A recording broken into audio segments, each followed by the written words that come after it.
बंदरपुर में मीना नाम की एक रईस औरत रहती थी। मीना को सोने से बहुत प्यार था। वो हमेशा सोने के गहनों से लदी रहती थी। मीना का पति धर्म गांव वालों का बाहुबली था। धर्म लोगों को ब्याज पर कर्ज दिया करता था और जब भी कोई गरीब अपने सोने के जेवर गिरवी रखने आता तो मीना की आंखें चमक जाया करती थी।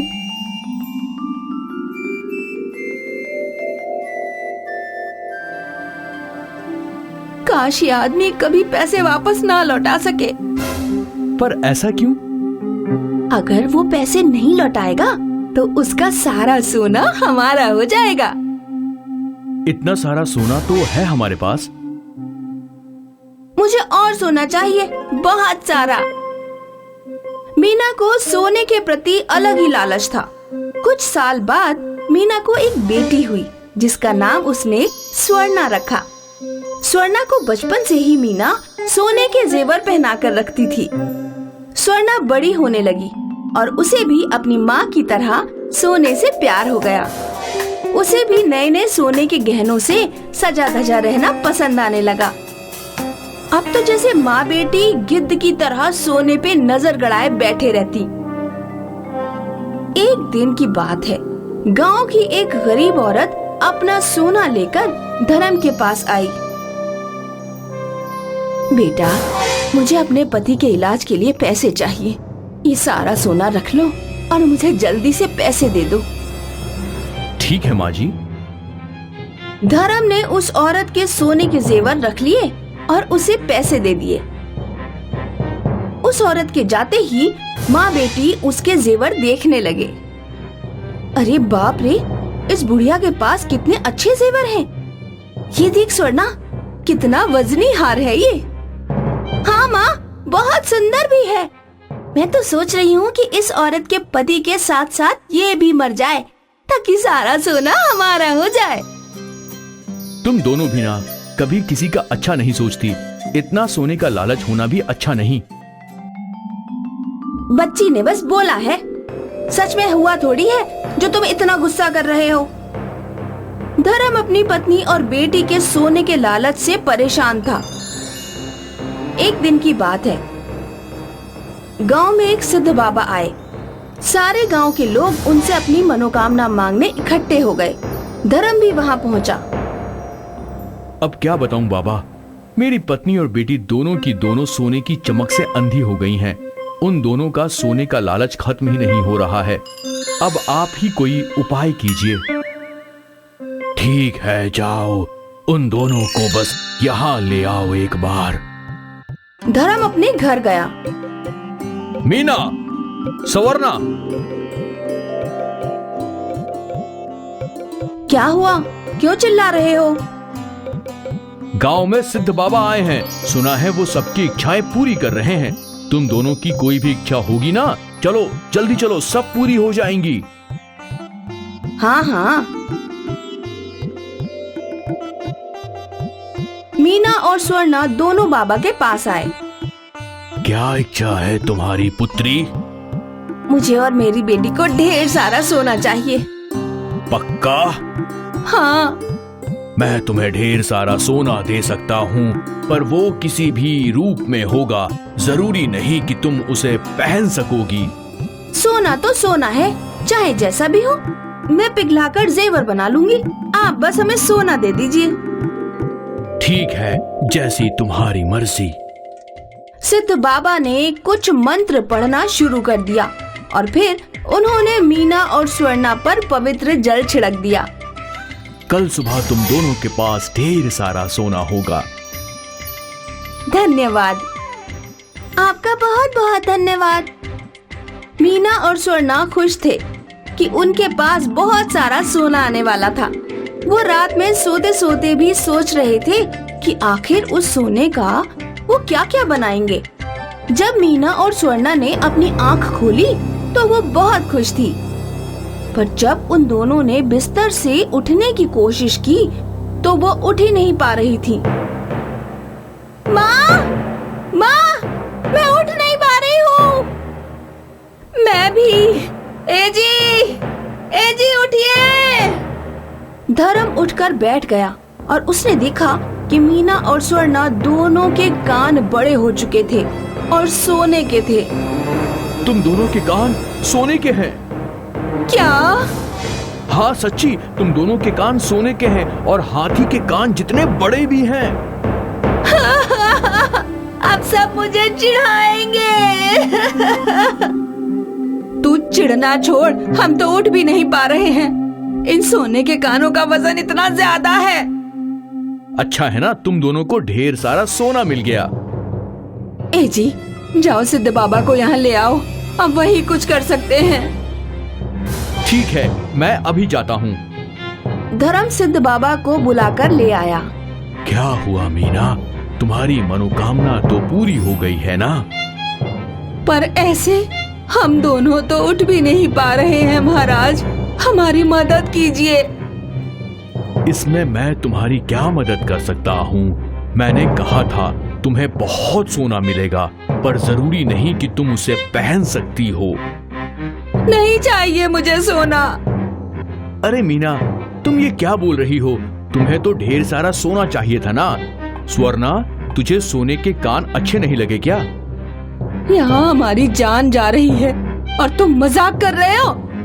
महाराज, कुछ भी कीजिए और हमें वापस पहले जैसा कर दीजिए। नहीं चाहिए हमें ये सोने के कान, नहीं चाहिए सोना। लेकिन अगर मैं तुम्हें ठीक करूंगा तो तुम्हारा सारा सोना गायब हो जाएगा, तुम्हारे सारे जेवर। अब सोच लो। इस तरह हमेशा बिस्तर पर पड़े रहने से तो वही अच्छा है। जी महाराज, हमें ठीक कर दीजिए। ठीक है, ठीक है। सिद्ध बाबा ने कुछ मंत्रों का जाप करना शुरू किया। एक बार फिर पवित्र जल दोनों पे छिड़क दिया और तुरंत ही उनके कान पहले जैसे हो गए। स्वर्णा और मीना दोनों बहुत खुश हुए।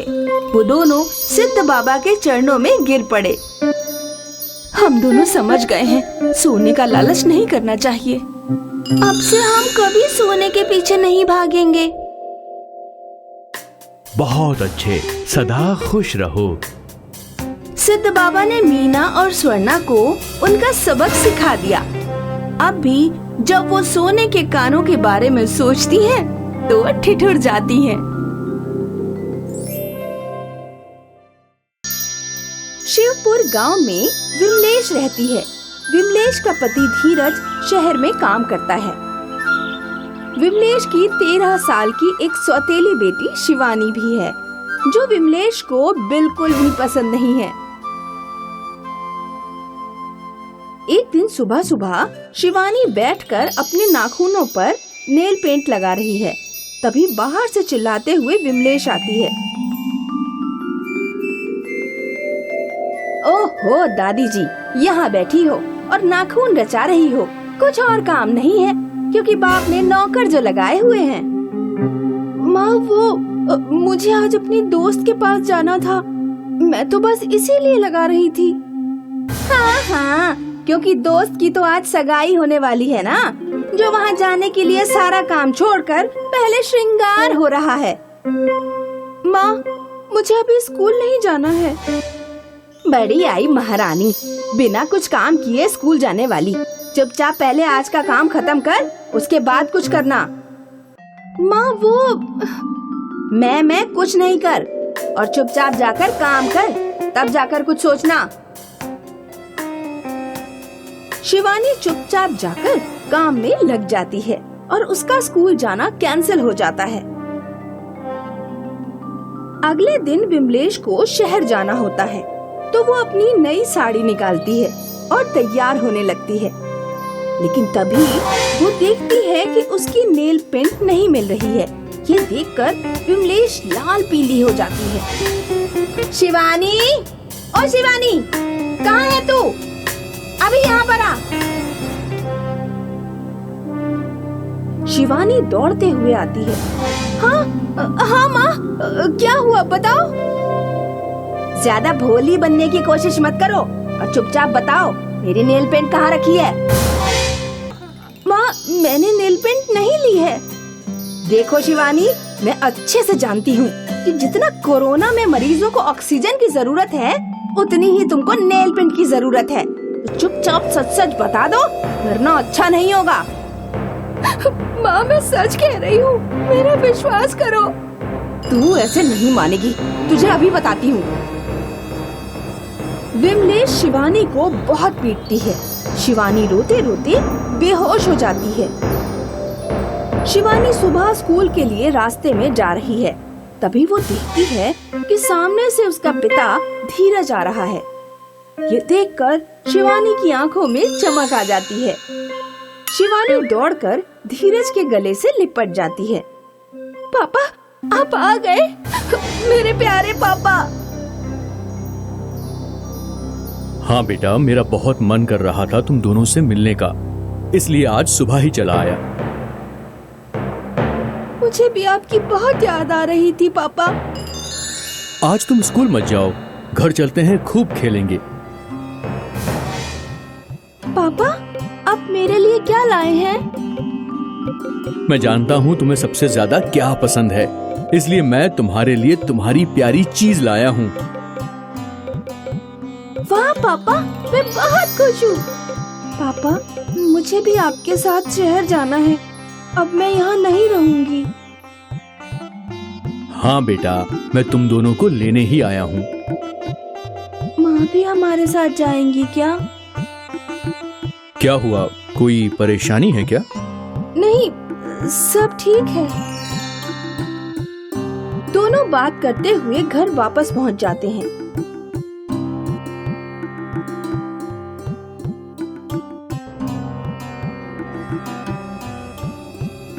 लेकिन पता चलता है कि विमलेश कहीं गई है। जब तक माँ वापस आए, आप मुझे मेरा गिफ्ट दे दीजिए ना। ठीक है बेटा। धीरज अपना बैग खोलता है, उसमें से एक सुंदर सी नेल पेंट निकालकर शिवानी को दे देता है, जो गोल्डन कलर की है। मजे आ गए, मजे आ गए। पापा, आप मेरी पसंद की नेल पेंट लाए हो, इससे तो मेरे नाखून सोने जैसे चमकने लगेंगे। मैं जानता था कि ये कलर तुमको बहुत पसंद है, इसीलिए मैं तुम्हारे लिए यही लेकर आया हूँ। हाँ पापा, मैं अभी लगाती हूँ। शिवानी, मैं गांव में अपने कुछ दोस्तों से मिलने जा रहा हूँ, आने में लेट हो जाऊंगा। ठीक है पापा। धीरज अपने दोस्तों से मिलने चला जाता है। शिवानी शाम को नेल पेंट लगाती है। शिवानी नेल पेंट लगाकर खुशी से नाच रही है और विमलेश शाम को घर वापस आती है। वो ये देखकर आंख बबूला हो जाती है। शिवानी, तुम यहाँ अब तक नाच रही हो? माँ, ये देखो, गोल्डन कलर की प्यारी सी नेल पेंट, इससे मेरे नाखून बिल्कुल सोने के हो गए हैं। तेरी इतनी हिम्मत कि तू घर का काम छोड़कर यहाँ नाच गाना कर रही है? आज मैं तेरे ये नाखून नहीं छोड़ूंगी। ना रहेगा बांस और ना बजेगी बांसुरी। माँ, सॉरी माँ, मुझे माफ कर दो, मैं भी सारा काम कर देती हूँ। आज मैं ये तेरा हमेशा के लिए खेल ही खत्म कर देती हूँ। विमलेश गुस्से से कमरे में जाती है और वहाँ से एक लोहे की चिमटी ले आती है। विमलेश उस चिमटी से शिवानी के सारे नाखून उखाड़ देती है। इसमें शिवानी को बहुत दर्द होता है और वो जोर जोर से चिल्लाती है। माँ, ये नेल पेंट मेरे लिए पापा लेकर आए थे। पापा? मतलब धीरज आ चुके हैं? हाँ, पापा गांव में घूमने गए हैं।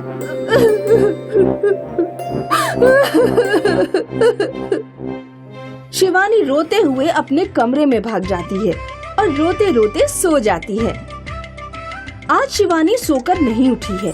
विमलेश ये देखकर परेशान हो जाती है और शिवानी को उसके कमरे में जगाने जाती है। ओहो, महारानी जी अभी तक सोई हैं। शायद कल की मार भूल गई हैं या बाप का लाड़ सर चढ़ रहा है। शिवानी अपने नाखून दिखाती है, लेकिन ये क्या? नाखून देखकर तो विमलेश के भी होश उड़ गए, क्योंकि शिवानी के नाखून सोने के बन चुके हैं। हे भगवान, ये कैसे हुआ? आवाज सुनकर धीरज भी आ जाता है। अरे भाई, क्या हुआ है, हमें भी बताओ। देखो ना, शिवानी के नाखून कितने बड़े और सोने के हो गए हैं। अरे वाह, हमारी बेटी तो महारानी हो गई है। अरे हाँ, तुम लोगों को बताना भूल गया था, मेरी 2 करोड़ की लॉटरी लगी है। अब मैं तुम दोनों को भी शहर लेने आया हूँ। अब हम तीनों आराम से रहेंगे। ये सुनकर सभी खुश होते हैं और धीरज शिवानी और विमलेश को अपने साथ ले जाता है। शिवानी अब महारानी बनकर रहती है और सारा दिन नाखूनों से प्यार करती है।